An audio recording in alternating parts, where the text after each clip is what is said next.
One interview, one voice note, and one catastrophic misunderstanding about a backache. Okay, so my advice was technically correct. She just missed the most important part. I described a physio appointment like it was a life-threatening illness to my future employer. Inspired by the kind of story you'd find on Reddit, studies show that 76% of interviewers decide whether to hire someone within the first 5 minutes. 5 minutes, before you've even mentioned your greatest strength or explained that curious gap in your CV. 76%. Like, that is honestly terrifying.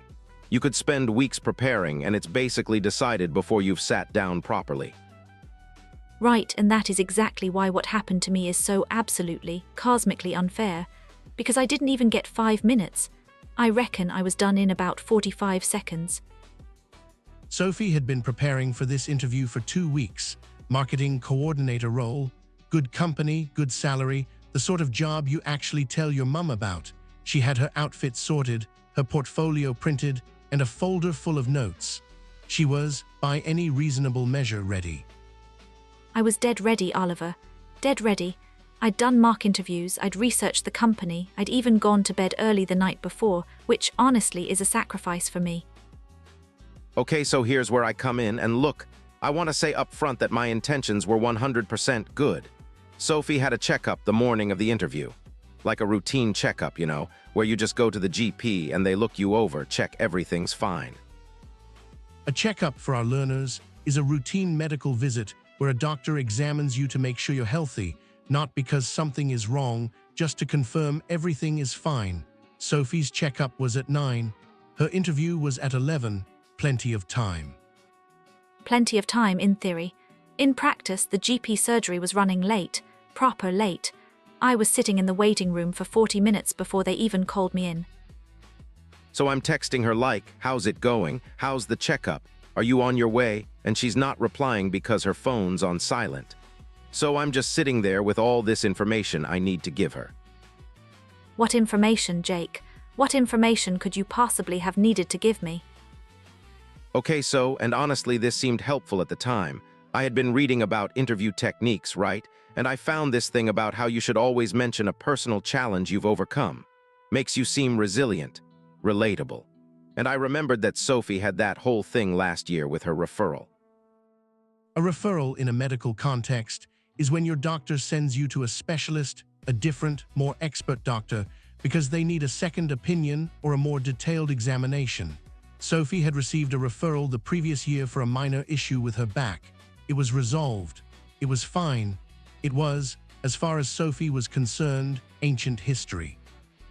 Ancient history, it was nothing. My GP gave me a referral to a physiotherapist. I went twice, sorted. Done. I hadn't thought about it in months. Right, but I thought, like, overcoming a physical setback and still hitting your career goals, that's a great story. So I left her a voice note, a very detailed voice note, explaining exactly how she should bring up the referral and the follow-up appointments in the interview. A follow-up appointment, for anyone who doesn't know, is when you go back to see the doctor or specialist after your first visit, just to check that the treatment is working. Mine were fine, by the way. My back was fine. Sophie finally left the GP surgery at 10:43. She had 17 minutes to get to the interview. She listened to Jake's voice note on the bus. I listened to about 30 seconds of it and I thought, right, okay, Jake's got a point actually. Mention the referral, mention how you pushed through, show some resilience. I was rushing, so I didn't listen to the whole thing. That was my mistake. Okay, so in my defense, and I cannot stress this enough, the important part was at the end of the voice note. The part she didn't hear. Sophie arrived at the interview with 2 minutes to spare. She was shown into a bright meeting room by a very cheerful receptionist. Across the table sat 2 interviewers, the hiring manager and the head of department, both smiling, both waiting. Today's English word is flustered. It means nervous, confused, and unable to think clearly because you're rushed or embarrassed. And Sophie was absolutely flustered. I was so flustered. I'd been rushing, I was still slightly out of breath, and then the first question was just, tell us a bit about yourself. Classic opener. I had a whole answer prepared. She had a whole answer prepared, and then she decided to go off script, into my territory. based on 30 seconds of a voice note. I said, and I'm quoting myself here, which is painful. I said, I think it's important you know that I've had some ongoing medical treatment this year, including a referral and several follow-up appointments, and I've still managed to maintain my professional output throughout my course of treatment. A course of treatment, for our learners, refers to the full plan of medical care a doctor gives you, all the visits, the medication, the exercises, from start to finish. Sophie's course of treatment had been 2 physio sessions for a mild back twinge. The interviewers, however, did not know that. They did not know that. And here's the bit I was going to tell her if she'd finished the voice note. I had written the whole script out so she could specify it was just physio. Minor, no big deal. But she didn't hear that bit. So instead I just said course of treatment, referral, follow-up appointments, ongoing, and then I smiled at them like I'd said something completely normal. The hiring manager's expression shifted. She leaned forward slightly, with the particular look of someone choosing their words with enormous care. Oh no, I know that face. That's the we have to ask now face.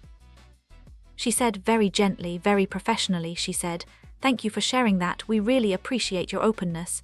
And then she asked if I'd be able to discuss any reasonable adjustments I might need in the workplace. Reasonable adjustments. And at this point, Sophie was in an interesting position.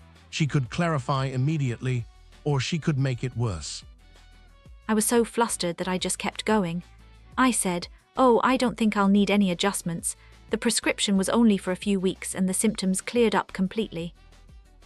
She said prescription. She said symptoms. She was basically describing a serious illness to 2 strangers in a professional setting. A prescription, because the physio had given me a prescription for anti-inflammatory tablets. That is a completely normal thing. But sitting there in that interview room, I watched the head of department write something down, and I realized I have done something very wrong. For our learners, a prescription is the official written order from a doctor that allows you to get medication from a pharmacy. Sophie's prescription had been for standard over-the-counter strength ibuprofen, essentially. But the word prescription, in that moment, landed like a thunderclap. Okay, but honestly, here's the thing. This is where Sophie is actually kind of incredible because she didn't panic. She pivoted. I took a breath. I said, I'm sorry, I should clarify. I had a minor back issue. My GP gave me a referral to a physiotherapist. I had 2 follow-up appointments. I was given a short prescription for inflammation, and it's completely resolved. I wanted to mention it because I think it shows I'm proactive about my health, and I didn't let it affect my work. There was a pause. The hiring manager looked at the head of department. The head of department looked at his notepad, and then they both, simultaneously, let out a long breath. The hiring manager said, and I love this, she said. That is genuinely the most thorough answer to tell us about yourself we've ever received. They laughed, I laughed. It was one of those horrible laughs where you're not sure if you're relieved or still on the edge of a breakdown. Proper uncomfortable like. The interview continued. Sophie, to her credit, recovered admirably. She answered every remaining question clearly and confidently, with no further reference to her medical history, her GP, her referral, her follow-up appointments, her course of treatment, or her prescription. She did not get the job. And this is the bit I think matters. The hiring manager emailed her 3 days later and said she'd been really impressive after her unusual opening, and asked if she'd be interested in a different role that had just come up. A different role, in the same company, which I actually got. So technically, Jake's terrible advice worked out. I am never ever telling him that to his face. She just told him on a podcast, and that is where we leave today's story. If that made you laugh or cringe, or both, drop us a like. It genuinely helps the channel more than you know. Follow us so you never miss another one of these. There are loads more stories coming, and they only get more chaotic, I promise. Subscribe to English Through Stories, new episodes every single day. See you on the next one.